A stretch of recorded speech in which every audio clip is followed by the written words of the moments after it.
right, a quick little update. I said I wasn't gonna do one, but naturally, I'm not doing anything else right now. So I finally got all the tile grouted. I got it done yesterday. They realize I'm slightly off. You can see right here. This is, yeah, and part of this is like I could see everything that direction, but naturally there was always stuff on the floor like you see here, so I wasn't able to see the entire picture, and I definitely didn't snap any line going this direction. I definitely did this direction for the most part, so definitely I don't know where I fell off there. So what have I been doing, and why is that light flashing? Well, I removed my center garage opener, as you can see by the wire hanging there. While I'm up there, the side mount, which you can see over there, it came with one of those lights. And I mean, there's a plug receptacle right there for the standard garage door opener. So I ended up actually picking up a second one because each one is 1500 lumen, and it's automatic. It's a motion sensor, so it goes on and off as needed as it senses motion or a lack thereof, and then it's connected to the garage door opener right there. So I ended up getting two of them because this was the only other light I have in here, and with all three lights, or I guess would this be four? I'm gonna call it three. With three lights going, I would say it's lit pretty adequately in here. I kind of kept those two together because if you can see the string on the back, the cord, you kind of wrap it on the inside as need be. So I kind of want to keep it as tight as possible. I don't want to cut this cord because right now I'm having issues with the side mount garage door opener. So I don't want to necessarily cut this wire, and I'm not going to cut it. I'm going to like drill it out, tuck it back up in there, and put a cover plate on it. So if, you know, sometime in the future I need to access those wires, at least they're not cut short or, you know, tucked behind the wall and, you know, can't retrieve them. So I'll at least cover them with some kind of faceplate, cover plate. So yeah, this should leave adequate room for this iMobile lift for this center section here, because my ceilings are 9 foot there. And the same thing with like this hard wire, it's just not compatible with the new system. So yeah, I'll tuck this behind the wall and use a cover plate to cover it up, and write on it what it is: garage door sensor. Here's where my Harbor Freight box had gouged up this, and I didn't remove it. So it is what it is. It's not the end of the world. It's a garage. Of course, it would have been nicer looking if that was all done up, but it is what it is. And then there's one more spot right here. So these are the two spots. Let's see if I can focus this a little bit. You can see it right here. Where it had cracked, I had just put this back on, so this doesn't look as noticeable. But certainly that one, it's pretty obvious.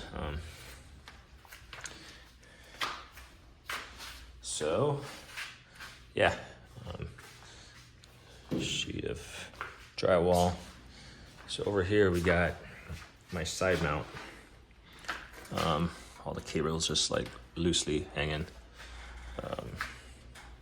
So I blocked the sensor because this door, that's why it's flashing, because I have this thing here to interrupt the signal, because I'm not sure the status of it right now. I got it all set up and it goes up just fine. When it starts coming down, it just stops like right there. It doesn't like break this like, I don't know, 90 degree, it just stops. So I gotta troubleshoot that. As far as install, it's just follow the directions. I wanna say this is what's affecting it. It has this tension sensor that's supposed to sense like loose or slack pulley cable here. This is supposed to like sense it. So when the garage door goes up, it actually pulls on it that way, and as it's going down, it senses the tension, I guess. But Yeah, it's I think that's the safety device that's causing this thing. Because in the manual it says it won't go down if that thing is not like sensing correctly. So somehow I feel like that sensor is jacking up this whole process, which is kind of annoying. So that's why I have all the wires kind of loosely wired here. And part of it was just like going through the motion. Once I figured it out, once I have it figured out, I'll have these wires like tacked on the wall. I'm not gonna like rip out drywall or anything for this stuff. And that's the difference between this and like, you know, an original install. My power receptacle is down here. It's not ideal, but it's not the end of the world that it's plugged in right there. Ideally, I'd want to have it like up top, but we'll see. We'll see if I actually move that. Probably won't. I do like this this locking mechanism that you put on here, and my step drill bit came in really handy, where I was able to drill that hole perfectly. So it's an additional safety device versus someone like, if you have the old center garage door and it's hanging in the center right there, someone can actually fish on this with like a coat hanger or something, pull it out, disengage your garage door. If it doesn't have a lock, then they can open your door. And there you go, the light went out because it's motion. See if it catches it. Doom to doom. Does not sense that I'm walking. There you go. So yeah, I got a floor done. Finally decided to grout. Partly because I have something coming in. I just need a space, and then I just need to get it done, period. So the next thing I'm gonna do, I need to clean up the haze on the corner as much as I can. And then last thing I'm gonna do to the floor is seal it. I already had the sealant, so I'm just gonna mop it on using my regular. I have a mop the wife gave me for the garage, so she didn't give me a mop. She just said, don't use the one for the house. So I'll have that one to clean the garage. It's gonna be great. Keep this place clean, looking spiffy. But yeah, I'll use that mop to like spread that sealant on the floor, and that should be like the last thing that protects the grout and protects the tile. And then since I won't be putting any trim or anything on the edges right here, where you have the tile, the gap, I think I'm gonna use a what do you call it? Some kind of caulk. I'm just gonna run a bead of caulk down. So I'm just gonna tape it and then run a clean bead of caulk around the perimeter of the wall, the edge and the tile. And that should kind of keep it all nice and tidy. After that, it's just literally painting, which I'm gonna actually start taping up stuff, taking stuff down from the wall. I was here testing this stuff yesterday, and it's pretty old, as you can see. This one, I think it was at the back of the house, which now the back of the house has artificial turf. This one still works for the front, but I think I'm gonna swap this out to something more, I don't know, user-friendly, modern. And I'm still gonna mess with this and see if it turns on anything. If it does not, I'm just gonna remove it and tuck the cable again and cover it with a base plate that says sprinkler system. But for some reason, I think it's like this is for the front. I'm not sure how they end up with two different sprinkler systems here, but yeah, my plan is to replace this one because I know this one works for the front. And then some of the sprinkler heads out there, like the cap, I don't know if it got cut from a lawnmower or something, but got damaged, so they're not really spraying like they should, but they are actually working. So I got some sprinkler work to do, which if you've done that before, you know how tedious it is. Those things are forever tedious. That's about it. Like I said, tape up. I got my welding cart here for my welders right there. So I'm gonna build that out. It's probably gonna have a lot of small screws and parts, so I'm gonna build that out. This is a cable, a coaxial cable that they ran for inside the house, like through the garage. But I tucked, I don't know, this had to be 50 feet of wire in, and I just pushed it in, fed it in. So now I'm gonna get a cover plate again, put it right here, because I don't really want to just tuck it in the wall, and you know, someone else could benefit from it in the future. I don't know. So that's that. I got the door, obviously the door installed, but yeah, the finishing trim. So as you can see, it has this cutout right here. That's because, I mean, I would have to fill it in to get it to the same thickness, which I guess I could have done, but honestly, it's a garage, so it's not that critical. And then I got carried away and nicked out this edge right here. I'm gonna fill these in, because I just reused the trim, so I'm gonna fill these in and paint, and then I had to shave it down so it could be flush. And then the last thing I did on the door was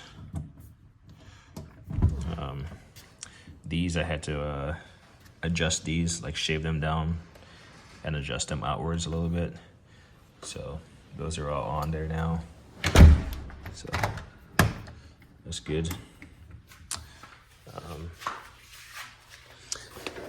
I tried drilling through there and I met some resistance, so I'm gonna have to get a matching pipe, a sleeve to connect a smaller piece, and then run it to the side.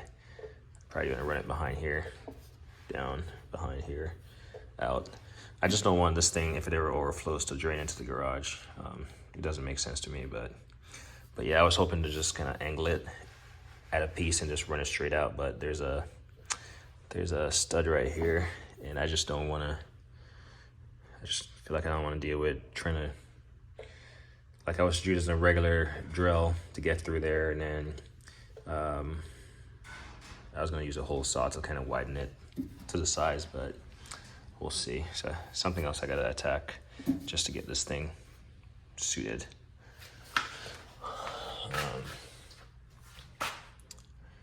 Yeah, I need to clean out in here and paint, make sure this place looks kind of spiffy. What else is going on? So yeah, I'm gonna assemble that. I'm probably gonna do some stuff inside the house today, actually, because it's super windy. You can hear the garage door.